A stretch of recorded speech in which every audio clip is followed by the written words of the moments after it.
skupaj čestitamo enemu od igralcev Mure, ki je v petek imel rojstni dan, to je Matej Perovič. Iskrene čestitke.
Lepo vse skupaj pozdravljam i prvo da iskoristim priliku Ovo je izuzetna prilika da čestitam Muri, stručnom vodstvu kluba, na ovom lijepom uspjehu koji ste učinili, izbacivši Baku.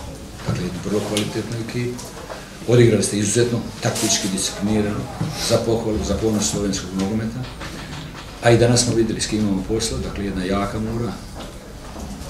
Moji igrači su uložili ogromna truda da pariraju jednu takvu igru, uspjelo im izjednačiti i mislim da su zaslužili tu piku.